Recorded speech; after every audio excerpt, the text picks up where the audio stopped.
Boa noite, ouvintes da Rádio Cultura Online Brasil. Boa noite, ouvintes da Rádio Internacional Lusófona. No ar, mais um programa Culturas e Identidades com Loriel Rocha. O tema do nosso programa de hoje é a devoção ao Sagrado Coração da Rainha Dona Maria I de Portugal e as profecias dos jesuítas. Esse programa está baseado num artigo meu disponível no site do Medium, na minha página no site do Medium, que tem o mesmo título. A Rainha Dona Maria I, mãe de Dom João VI, foi a primeira rainha em Portugal a assumir o cargo. Foi uma mulher em cujo governo as instituições portuguesas sofreram uma remodelação vigorosíssima. Entre essas remodelações e aperfeiçoamentos está o altíssimo incentivo que a rainha deu ao campo da ciência e da academia. Não é? Depois da morte da rainha e depois da separação do Brasil com Portugal, surgiu uma literatura panfletária, portanto revolucionária, que começou a atribuir termos pejorativos não só à governação da rainha, bem como de Dom João VI, por várias razões. A principal delas é exatamente porque se trata de um grupo revolucionário de cariz liberal maçônico e, evidentemente, a coroa portuguesa combatia ferozmente a maçonaria em Portugal. Eu já falei isso por diversas vezes. É preciso entender que a coroa portuguesa nunca apoiou as ações da maçonaria e sempre as combateu, no sentido institucional, enquanto todas as outras, grande parte de todas as outras monarquias europeias não só apoiavam a maçonaria, bem como traziam ela para dentro das suas instituições. Então há uma campanha claríssima de difamação da pessoa da rainha Dona Maria I e de Dom João VI, que são os dois monarcas mais vilipendiados dentro do Brasil. A rainha Dona Maria I é chamada de a louca, ela nunca foi louca, não é? E Dom João VI é tratado como um bufão caricato, inculto, gordo, comedor de coxinha de galinha, não é? Ambas as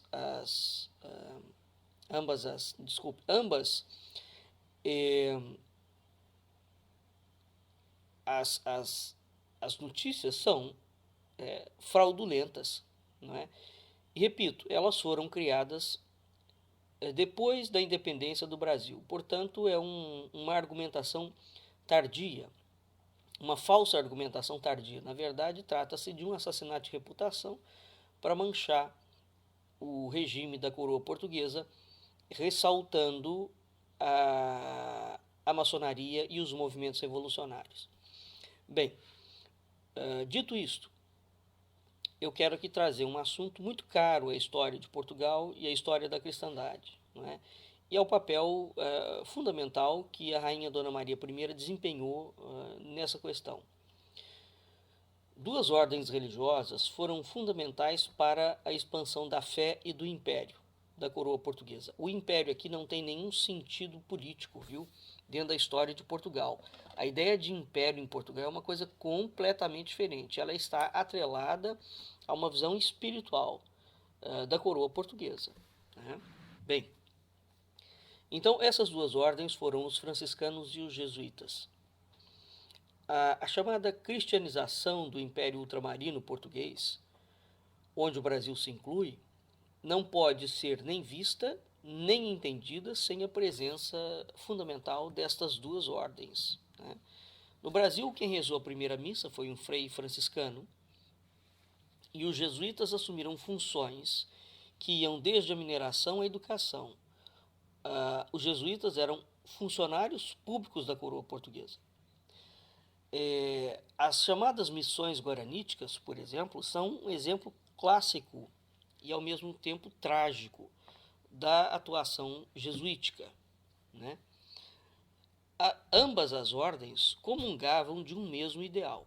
Aqui é que entra um ponto: a vinda do Quinto Império e o culto ao Sagrado Coração, projeto pelo qual eles trabalharam com vigor e robustez. Ambas as ordens propugnaram ser aquela ordem monástica citada pelo abade calabrês Joaquim de Fiore, né, nos seus estudos sobre o Quinto Império. Bem, sobre as três idades do mundo. Ora, a historiadora portuguesa Alice Lázaro, na sua obra chamada A Virtuosa Arte de Reinar, nos parabéns à Rainha Dona Maria I pelo seu confessor, lançado pela editora Chiado, em Portugal, em 2016, fala dessa culta, sábia, piedosa, desconhecida e desmerecida Rainha de Portugal e do Brasil, Dona Maria I, mãe de Dom João VI, repito, jocosa e fraudulentamente chamada no Brasil de a louca, e do seu confessor, o padre jesuíta Timóteo de Oliveira. Essa obra, A Virtuosa Arte de Reinar, conta os meandros da expulsão dos jesuítas em Portugal pelo Marquês de Pombal e fala do retorno dos jesuítas no reinado de Dona Maria I. Né? A obra incursiona de um modo absolutamente inovador e pioneiro ao tema da devoção que a Rainha Dona Maria I tinha ao Sagrado Coração e mostra a interface dessa devoção da Rainha com uma cadeia profética que acompanha a história de Portugal, da qual os jesuítas são parte integrante. Dialogando com eles, em outra obra, dialogando com esta obra e com esses personagens, né, portanto com a Rainha e com o Padre Timóteo, Alice Lázaro insere em outra obra dela a Priora da Estrela, a Madre Teresa de Melo. Essa outra obra, onde está inserida essa temática, chama-se O Reinado do Amor, Cartas íntimas da Priora da Estrela para a Rainha Dona Maria I. A Priora da Estrela, a Madre Teresa de Melo, era amiga da rainha, amiga pessoal, e tinha uma principal preocupação e zelo. Sua principal preocupação e zelo consistia na tarefa de lembrar o cumprimento da promessa jurada em 1760 pela então princesa do Brasil, Dona Maria, e o marido dela, Dom Pedro, depois Dom Pedro III, na Capela da Bem Posta, pouco depois do seu casamento. Promessa essa, que era partilhada com o marido, de fazer erguer um templo ao Sagrado Coração de Jesus. É o início e o ponto de partida de uma missão universal, empresa de que não duvida e de que se mostra muito ciente a Madre Teresa de Melo. Né? Então, Alice Lázaro, então veja, a Priora da Estrela, Teresa de Melo, incursionando dentro do campo da profética, né, coloca sobre a tutela, a responsabilidade sobre o reinado da Rainha Dona Maria I, um desígnio, uma missão, não é? Que caberia àquela rainha. Então, Alice Lázaro, nesta obra, A Virtuosa Arte de Reinar, né, ela adverte lapidarmente o seguinte, que, abre aspas, a abrangência da missão ia além dos limites do reino, porque era um desígnio manifestado a Margarida Maria Lacoque, que a remissão dos pecados do mundo devia verificar-se através do culto do Sagrado Coração de Jesus. Fecha aspas.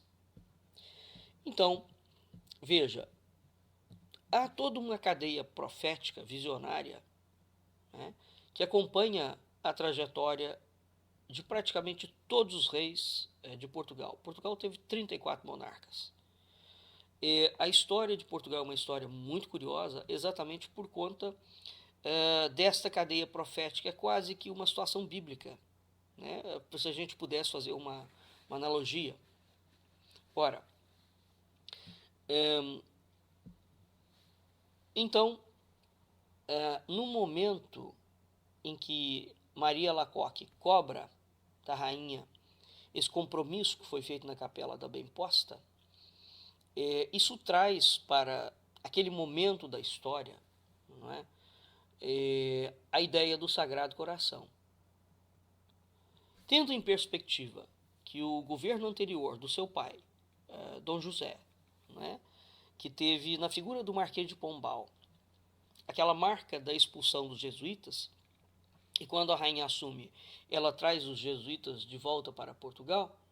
Então, tendo em vista esse cenário, o golpe de morte, Alice Lázaro fala, abre aspas, o golpe de morte na Companhia de Jesus, de morte, porque não havia de recuperar a vida, faltando-lhe somente o de misericórdia, foi desferido por Sebastião José de Carvalho em 21 de setembro de 1757, depois de amordaçar a rebelião do Porto, sedição que imputou aos jesuítas.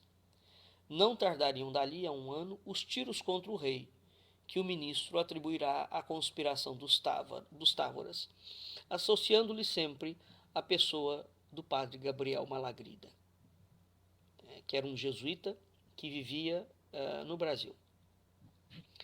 Ora, Camilo Castelo Branco tem uma obra chamada História de Gabriel Malagrida. O padre Gabriel Malagrida tinha visões. É muito interessante a história desse padre, completamente desconhecido, ele fica restrito a um campo de erudição dentro do Brasil, não é? Então, a história do padre Gabriel Malagrida, da Companhia de Jesus, do padre Paulo Murray, de 1875, essa obra foi traduzida para o português por Camilo Castelo Branco. É preciso considerar que Camilo Castelo Branco considera os escritos de Malagrida resultante de um estado mental perturbado pelo sofrimento dos anos de trabalhos missionários exaustivos no Brasil, assim como o sofrimento ao qual ele fora submetido quando ele estava preso em Setúbal pela Inquisição. O atentado contra o rei Dom José I serviu de pretexto, usado pelo Marquês de Pombal, para a prisão do padre Gabriel Malagrida, em janeiro de 1759. E o seu julgamento, por um tribunal da Inquisição, foi controlado politicamente pelo Marquês de Pombal. Na prisão, o padre Malagrida teve visões. Um empregado, certo dia, viu-o de pé em meio à cela, o rosto voltado para a janela, perguntando: quem me chama? Quem fala comigo? Por conta desses transes místicos, Gabriel Malagrida escreveu, entre outros textos, O Vida e Império do Anticristo, onde ele identifica o Marquês de Pombal como anticristo. No livro dele, Malagrida narra sua visão de acontecimento que teriam lugar em princípios do século XXI. O anticristo, segundo entendeu, nasceria em 1999. Para o jesuíta Gabriel Malagrida, a narrativa sobre o anticristo do futuro era uma forma de expor como ele entendia a situação da sociedade dali a 200 anos. Pois não tinha dúvidas de que o que estava iniciando em sua época era uma tendência que se generalizaria e tomaria o mundo todo. Primeiro, ele afirma que o anticristo não teria uma religião definida. Nunca experimentará algo de bom e divino. Curiosamente, o iluminismo vai retirar dos homens todo o sentimento de bondade e a proximidade de Deus. Então, a obra do padre Gabriel Malagrida é uma obra muito interessante e poucos indivíduos sabem que os jesuítas têm obras, vários jesuítas têm obras visionárias, que são consideradas praticamente heterodoxas. Ora, mas por que a gente está tocando nesse assunto? Então veja, no século XIX, 18, 19, nós temos a princesa do Brasil, depois a futura rainha do Brasil e de Portugal, Dona Maria I, que assume um compromisso tácito com o Sagrado Coração de Jesus. Sagrado Coração de Jesus esse, que foi altamente divulgado pela vidente Maria Alacoque, isso em tempos de França, para que a França não caísse em desgraça. Então foi solicitado ao rei francês que consagrasse a França ao Sagrado Coração, e o rei negou-se. Bem, séculos depois, portanto nós estamos no século em 1800, 1700, final de 700, início de 800. Em 1917, a irmã Lúcia, portanto, o acontecimento de Fátima, na mensagem de Fátima, a partir do mosteiro jesuíta em Tui, na Espanha, ela alerta para a necessária consagração da Rússia ao Imaculado Coração, sob pena de que, se a Rússia não fosse convertida, consagrada ao Imaculado Coração, ela espalharia os seus erros pelo mundo. Apesar da existência de uma forte controvérsia e negação desta parte da mensagem, atribuída a Lúcia, com a sequente acusação de que os jesuítas fraudaram essa parte da mensagem, então há parte essa crítica que existe de uma forma muito séria na Europa. Então veja, a documentação original de Fátima, que chama Documentação Crítica, lançada pelo próprio Santuário de Fátima, eu tenho todas essas obras. A gente só encontra em Fátima, em Portugal, no santuário. Bem, não consta desta documentação, em nenhum momento, a mensagem da Rússia. Tá? O que vai acontecer? Esta mensagem, que coloca a Rússia dentro do contexto da aparição de Fátima, ela vai surgir muitos anos depois, quando a irmã Lúcia está trancafiada dentro do mosteiro jesuíta de Tui, na Espanha. E aí ela reescreve o depoimento. Tá? Então, evidentemente, aqui,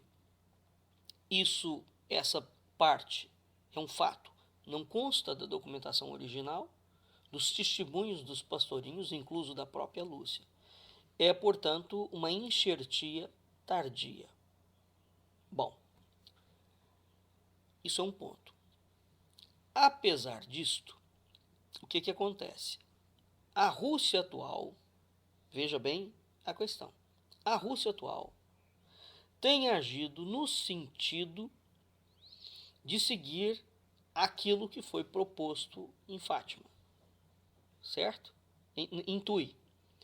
Ou seja, a Rússia tem agido no sentido de afirmar-se como a maior nação cristã do mundo, assume que foi consagrada ao coração de Maria, conforme pedia a mensagem, pelo Papa reunido em sínodo, e na verdade a Rússia nunca foi consagrada, como consta o pedido original de Tui, nunca houve uma consagração do Papa junto com todos os bispos do mundo formando um sínodo, isso não existiu, houve pequenas consagrações e que não estão consoantes à petição de Fátima em Tui, tá? Bem, é preciso reter esses dados. Ora, então a Rússia tem agido nesse sentido.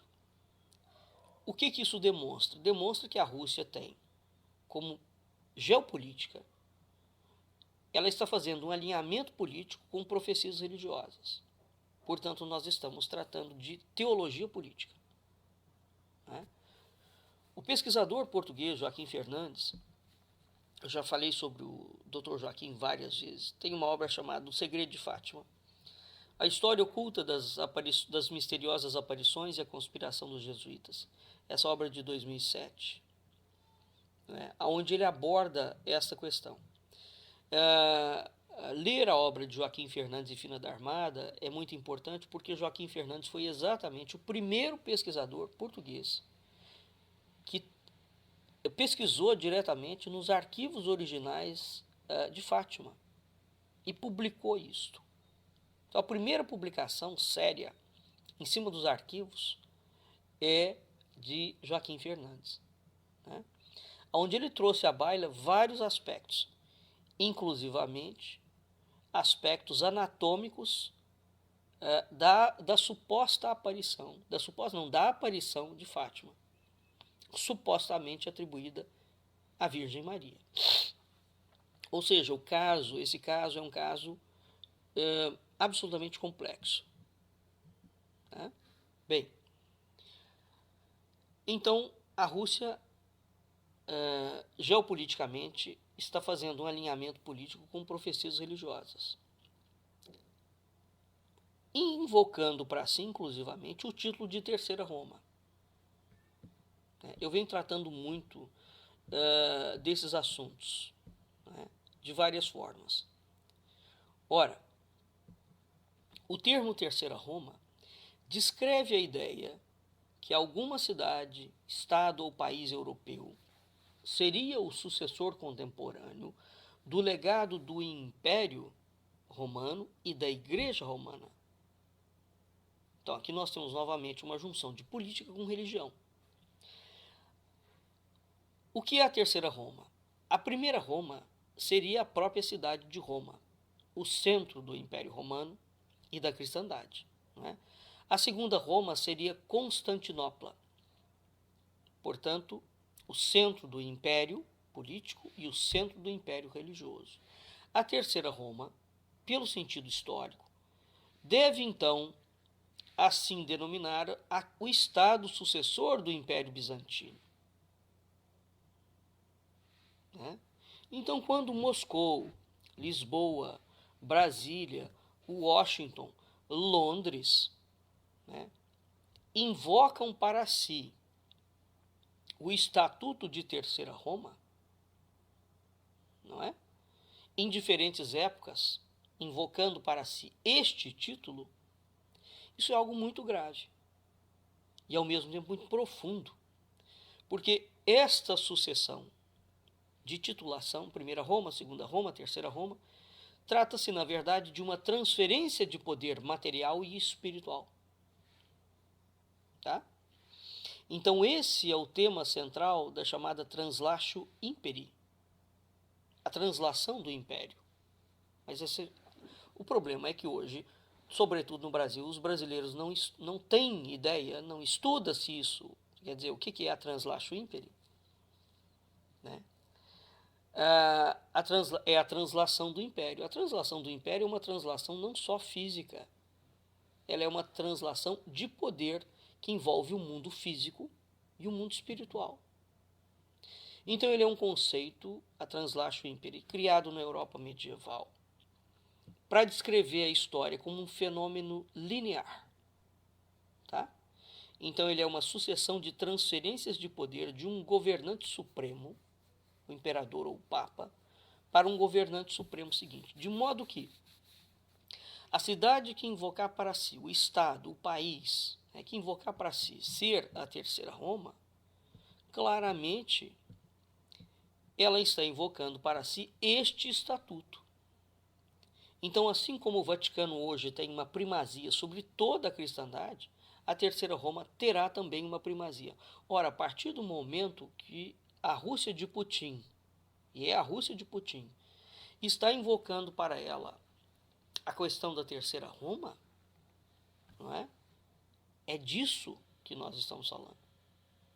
Nós estamos falando de profecia sendo trazida para o campo político, para legitimar um governante. Tá?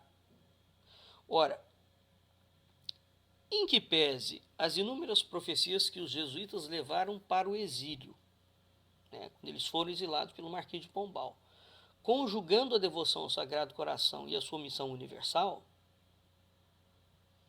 né, há inúmeras profecias. Basta lermos, por exemplo, o livro de Manuel Luengo, Diário da Expulsão dos Jesuítas da Espanha. Né? Há inúmeros arquivos que falam sobre isso.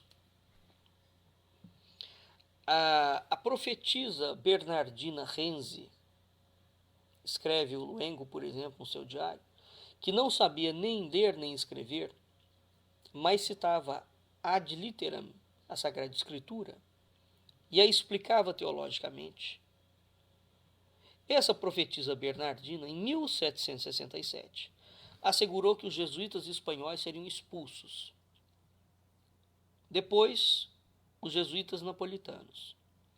Em 1769, ela afirmou que Ganagnelli seria o novo Papa e que um ano mais tarde esse pontífice investiria contra os jesuítas, mas que essa ordem não seria destruída, mantendo-se viva na Rússia. E aconteceu isso mesmo. Quando os jesuítas são expulsos da Europa, eles migram para a Rússia. Então essas profecias atestavam que os caminhos da igreja e dos jesuítas corriam unidos, de modo que perseguir a igreja era perseguir os jesuítas e vice-versa. Portanto, intentar contra um ou outro implicava quase que numa heresia. É muito importante reter este outro dado, não é? Então veja, a missão dos jesuítas, porque isso tudo está ligado a Maria Alacoque, está ligado à França, está ligado à Rainha Dona Maria I, está ligado aos acontecimentos de Fátima, tendo sido eles forjados ou não, porque forjados ou não, isso aqui é indiferente. O fato é que a Rússia transformou aquilo que, se for comprovado que é uma forja, e que na documentação original não aparece, né? A Rússia transformou aquilo num dado concreto e está fazendo proselitismo teológico a favor do regime comunista russo. Isso é o que precisa de ser retido. Então, a missão dos jesuítas e dos franciscanos na América Portuguesa, portanto, caracterizada como expansão da fé e do império, está claramente envolta na profética, na escatologia e no milenarismo, donde a sustentação do mistério e do ardor místico envolvendo inúmeras passagens de ambas as ordens nas Américas. E não só, porque onde os jesuítas e os franciscanos foram pelo mundo afora, eles levaram o mesmo ardor, então o mesmo sentido de missão, que diz respeito ao Quinto Império. Ora, o nó górdio que liga a coroa portuguesa aos jesuítas, ele foi construído pelo rei Dom João III. E ele marca um destino providencial a ambos, né, a coroa e aos jesuítas, unidos nos mistérios do Sagrado Coração. Então, a Madre Teresa de Jesus, sinceramente convencida da necessidade da refundação do Reino de Portugal, não oferece lugar a dúvidas que não passe pela governação da Rainha Dona Maria I. Esse é o ponto fundamental da obra de Alice Lázaro, não é? Porque quando ela traz a questão do Sagrado Coração, está se falando claramente na refundação do Reino de Portugal. Tá? Sobre o Sagrado Coração, sobre as bênçãos do Sagrado Coração. Alice Lázaro fala novamente o seguinte: lembre-se, a Madre Teresa, das muitas vezes que a preveni, que o Sagrado Coração a queria fundadora deste reino e redentora. Este é o século que o Sagrado Coração prometeu à sua serva Alacoque as felicidades. Por essa razão desejo e lhe peço, considere na fundação que Vossa Majestade, minha Senhora, é fundadora e o meu rei. Lembre-se que há de ali ser o Sagrado Coração muito amado, que quer que Vossa Majestade se ocupe na sua glória, que concorre continuamente para estar louvando o Sagrado Coração. Ora, fecha aspas. Então, isso são palavras textuais da priora, da Madre Priora do Convento da Estrela, né? Madre Teresa, dirigidas à Rainha Dona Maria I. Então, há várias cartas que Alice Lázaro publicita, onde esse assunto é tocado de uma para outra. Né? Essa, portanto, é uma temática muito curiosa, e muito fecunda, pouquíssimo abordada, e que precisa de ser abordada. Quer dizer, qual seria o papel de Portugal diante do Sagrado Coração? Portanto, qual seria o papel novamente de Portugal para a manutenção e a salvaguarda da cristandade no mundo?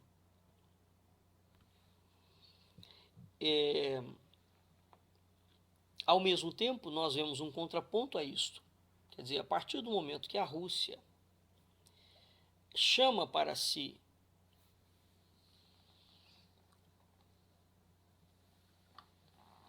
a ideia de ser a terceira Roma, a Rússia, portanto, avançou em cima do tema do Sagrado Coração, não é? Atribuído na mensagem de Fátima, e está construindo a narrativa para a reconstrução do chamado Império Russo. Eu tenho falado muito sobre essa temática. Quer dizer, existe um outro assunto que está pairando no mundo, que é muito sério, mas muito sério mesmo, que é o assunto da guerra entre os Messias, né, da reconquista de Jerusalém. Sim, século XXI, a reconquista de Jerusalém. A temática fortemente ligada à messiânica, à profética. Né? Neste artigo do Medium, por exemplo, eu inclusivamente disponibilizei uma foto de uma estátua que foi feita, que está na Rússia, tá? Onde o Putin aparece como imperador de Roma.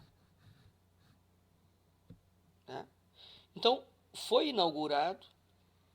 O Putin tem feito questão de ser iconografado, identificado como um imperador romano. Você fala, mas de qual Roma? É essa Roma, é a terceira Roma. Né? Essa estátua é muito curiosa porque uma organização de cossacos inaugurou um busto do presidente russo, caracterizado como imperador romano, perto de São Petersburgo.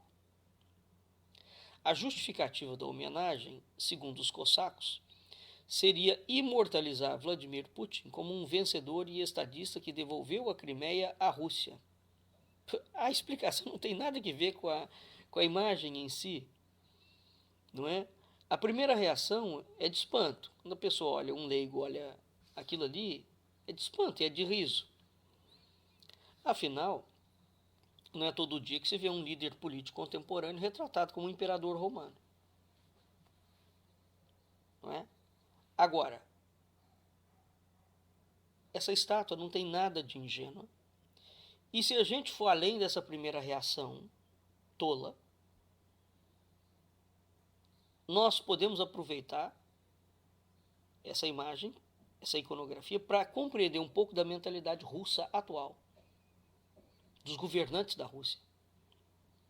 E é isso que é essencial perceber em tempos de uma crise internacional sem precedentes, cujos grandes governantes do mundo estão claramente falando do Apocalipse.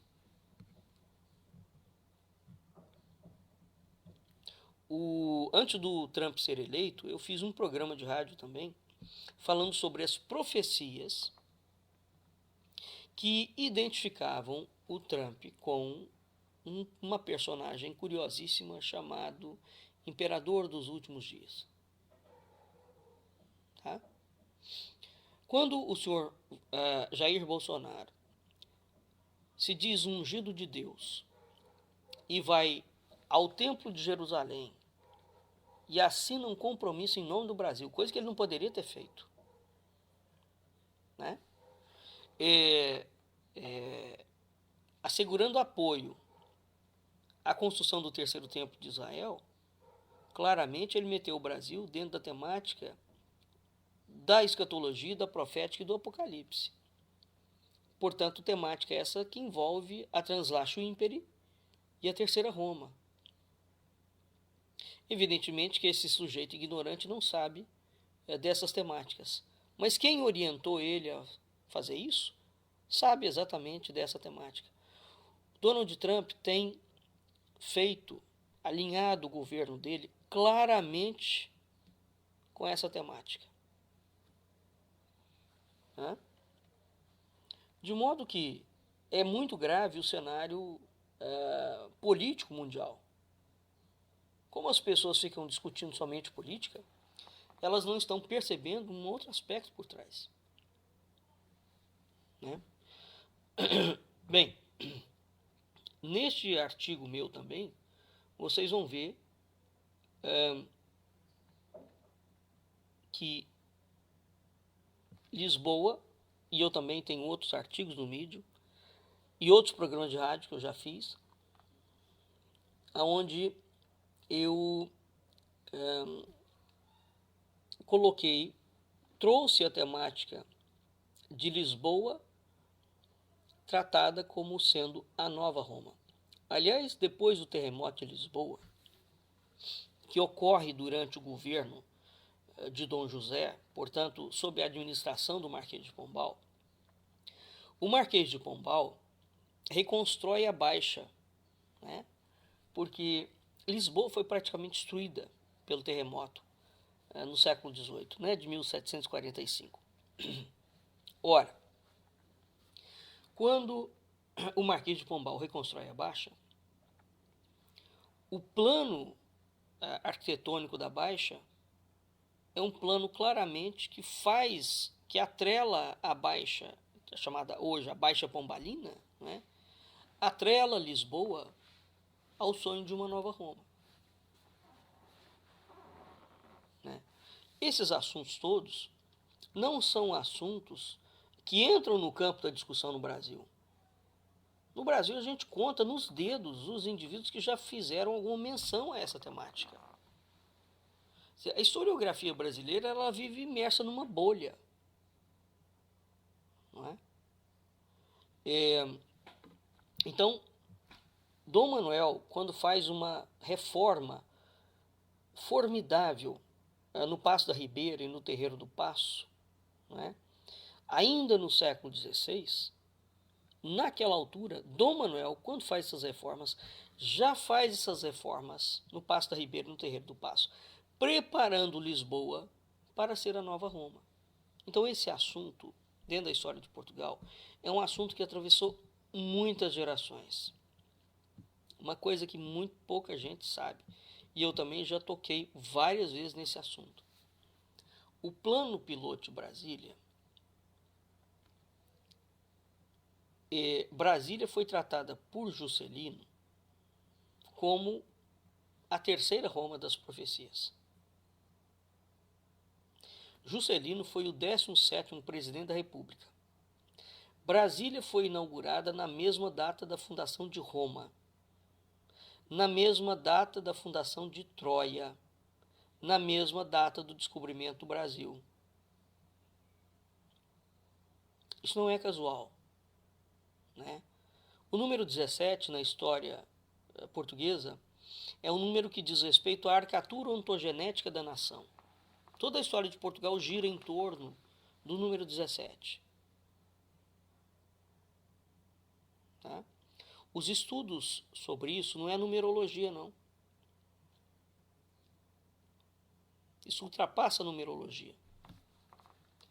Ora, os cálculos que envolvem isso são chamados cálculos epilogísticos. Bem, os judeus usam muito a gematria, dentro da gematria, a numerologia e a epilogística. Ora, curiosamente, o Jair Bolsonaro e os milicianos digitais deles usaram a farta e a barão o número 17. Então, esses detalhes não são detalhes, tá certo? Juscelino, quando tem palavras muito emblemáticas no dia que ele vai inaugurar Roma. Eu também já falei isso e vou tornar a ler. Abre aspas. Eu inauguro, ele manda uma carta para o Papa. E ele fala o seguinte: eu inauguro hoje a nova capital do Brasil, na mesma data em que se comemora a fundação de Roma. A mais jovem cidade do mundo se volta neste momento para contemplar a mais antiga cidade da Terra, centro e berço da latinidade, onde o gênio dos romanos fixou as raízes da civilização ocidental. Às 23h30, na hora da inauguração de Brasília por J.K., o cardeal Manuel Gonçalves Cerejeira, patriarca de Lisboa, celebra uma missa solene em Portugal. Enquanto isso, do Vaticano, o próprio Papa celebra uma missa dirigida à nação brasileira. Qual é o cenário em Brasília? Brasília, são 23h30 da noite. Brasília está mergulhada nas trevas da noite. Somente um facho de luz ilumina o altar. Veja que nós estamos diante de um ritual de fundação. Não é? J.K. persegue a profecia da aparição da Terceira Roma, creditando-a a Brasília. Depois de inaugurada, Brasília sucessivamente foi imersa em tragédias contínuas na política, até se transformar num mar de crimes hediondos. Não é? É preciso entender o seguinte: J.K. construiu Brasília, mas J.K. não terminou Brasília. Brasília ficou inconcluída. Tá? Quem vai terminar a construção de Brasília vai ser, na época do governo do Sarney, o primeiro-ministro da Cultura do Brasil, né, José Aparecido de Oliveira, que era o governador, que foi governador de Brasília. Então é na gestão do José Aparecido que ele faz duas coisas monumentais. Ele termina a construção de Brasília e ele consegue tombar Brasília diante da Unesco como patrimônio da humanidade. Nenhuma capital do mundo conseguiu isso em tão pouco tempo. Então é preciso entender uma trajetória curiosa. Né? Juscelino constrói uma capital, atrela essa capital, atrela o Brasil à ideia da Translatio Imperi, da Terceira Roma. Portanto, diretamente conectado às profecias de Alacoque, ao Sagrado Coração, aos jesuítas, à Rússia, etc, etc. Né? E a cadeia profética que envolve toda a história de Portugal e da própria cristandade.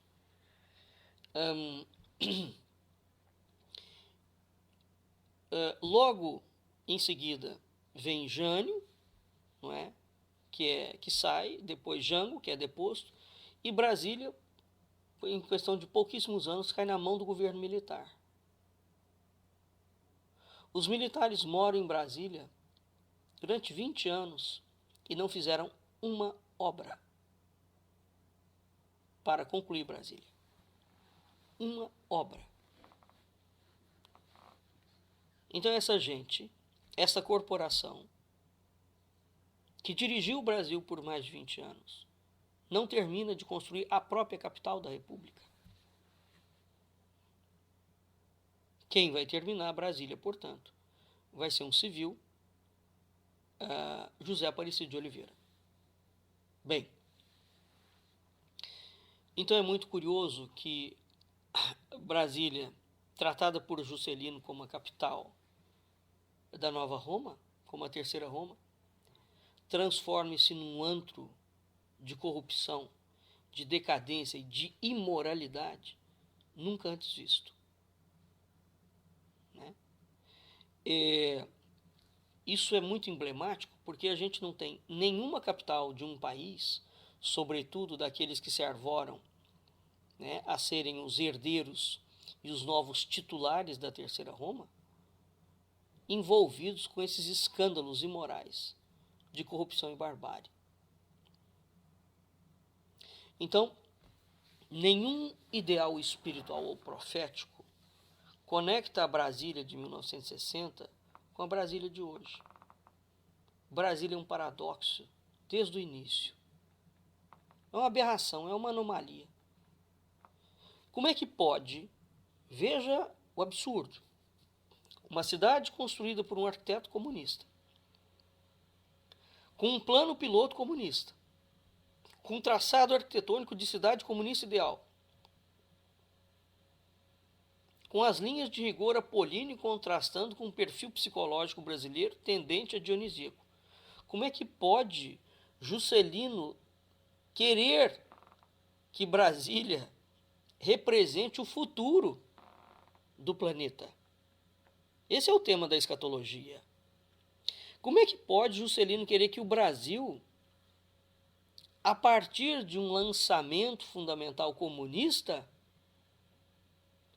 seja o país pós-apocalíptico da nova era, que vai ser o berço da cristandade? Né? Então, qual é o futuro que Juscelino Kubitschek viu para o Brasil?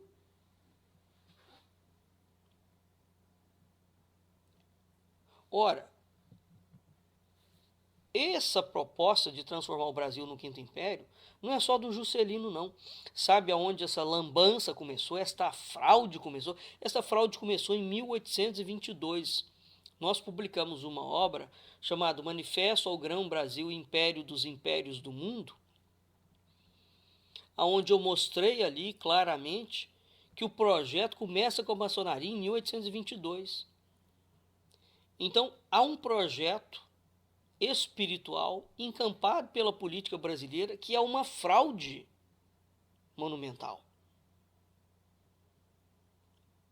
Essa fraude está por trás de todo o desenvolvimento da história recente do Brasil, desde 1822 até os dias de hoje, quando o senhor Jair Bolsonaro diz que é um enviado de Deus. É preciso entender a história dentro de uma temática profunda. Por isso o filósofo, professor Fidelino de Figueiredo, o português, que foi durante muitos anos, deu aula no Brasil, o professor Fidelino de Figueiredo falava que a história tem dois planos. O plano da aparência superficial e o plano da realidade profunda. Então, quando o senhor Jair Bolsonaro fala que ele é o Messias enviado por Deus, isso é o plano da aparência superficial. Por trás dessa fala existe o plano da realidade profunda. Qual é esta realidade? Aonde o Brasil se insere, é preciso passar além das aparências para entender a profundidade teológica da história. Não se mistura política com religião. Mistura sim. A filosofia da história é o campo exatamente que estuda isto. Embora, depois dos movimentos revolucionários, tenha havido uma separação entre o Estado e a religião, essa separação é meramente formal. Na verdade, os governantes continuam agindo misturando política com religião. Mas como é possível se os estados são laicos? Porque nós estamos diante de duas leituras da história. A leitura do plano das aparências superficiais e do plano da realidade profunda. Então veja, quando Juscelino, ligado às ações comunistas, chama arquitetos comunistas para construir uma capital comunista, atrela, como a Rússia fez, está fazendo agora. O Brasil, um projeto comunista, a profecias cristãs, nós estamos diante do quê? É preciso entender profundamente o impacto disso. Né? Qual é o sonho profético que embalou essas palavras do Juscelino? Quando ele manda uma carta para o Papa e para o presidente da Itália. Eu inauguro hoje a mais nova capital do mundo, na mesma data da fundação de Troia e de Roma. Portanto, há um eixo que perpassa Troia Alba Longa e Roma e Brasília. Né? Ele tem uma outra frase muito citada, mas pouquíssimo entendida, que é o seguinte: deste Planalto Central, desta solidão que será em breve o cérebro de onde partirão as mais altas decisões nacionais, lanço um olhar, mais uma vez, sobre o futuro do meu país, e antevejo essa alvorada com a fé inquebrantável e confiança sem limites na grandeza do seu destino.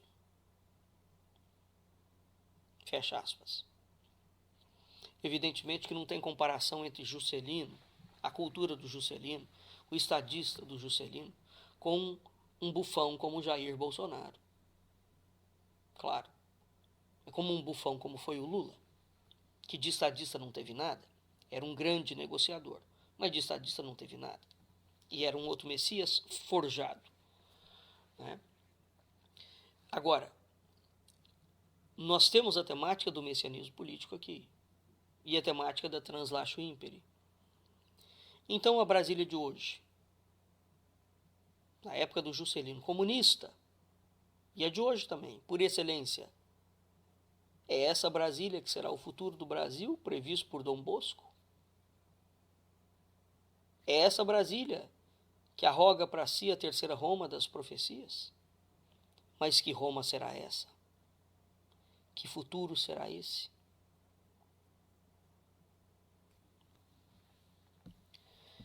Então, o Darcy Ribeiro falava muito que Brasília era a Roma dos trópicos, a nova Roma dos trópicos. Era assim que o Darcy Ribeiro projetava o Brasil no futuro. Uma Roma lavada em sangue índio, lavada em sangue negro, e que poderia representar um importante papel político e religioso no mundo. Né? Ora, o entusiasmo de Darcy Ribeiro, como Brasília, como a Roma dos trópicos, não foi somente o entusiasmo, não. Ele deixou isso gravado em obras teóricas, quando a gente pega, por exemplo, o povo brasileiro. Né? E isso foi concretizado não somente em obras, por exemplo, a Universidade de Brasília e o CIEPS, que o Leonel Brizola colocou pelo Rio de Janeiro inteiro. Isso é o desejo de um projeto de país que vai renascer das suas nodas e das suas cinzas, sem esconder ou negar os traumas do passado. Né? Então, Darcy Ribeiro, quando pensa o Brasil, Darcy foi muito amigo do Zé Agostinho, do Agostinho da Silva, né? E era amigo do Niemeyer. Bem, nós estamos diante, portanto, de um diálogo muito pouco explorado, um campo extremamente fascinante, que envolve a história política, cultural e não só do Brasil, né? E que precisa ser entendida. E para finalizar, repito mais uma vez, todos os programas de rádio, que são aulas, né, voltadas à comunidade nacional e internacional luso-brasileira, que eu faço, do Culturas e da República, todos eles, quando eu vou fazer filosofia da história, e em todos eu faço filosofia da história, a história é sempre tratada por mim, seguindo rigorosamente o critério colocado pelo professor Fidelino de Figueiredo. Há dois planos da história: o plano da aparência superficial e o plano da realidade profunda. Portanto, quando eu trago uma temática do plano da história da aparência superficial, é para sair da superfície histórica, levando você que me ouve, sendo meu aluno ou não, a entender o plano histórico da realidade profunda que sustenta a realidade aparente. Então entenda o seguinte: por trás das aparências que nós vemos, existe um outro plano profundo. Se nós ficamos somente nas aparências, né, da superficialidade, nós não entendemos de fato o eixo, digamos, vamos dizer assim, que move a história, ligado àquilo ali. Então não faz o menor sentido, por exemplo, pensar em colocar num plano histórico a profecia de Maria Alacoque do Sagrado Coração, o reinado de Dona Maria I, a expulsão dos jesuítas, a mensagem de Fátima e Brasília. Claro que não faz sentido sobre o plano da aparência histórica, superficial, eles não têm nenhuma conexão.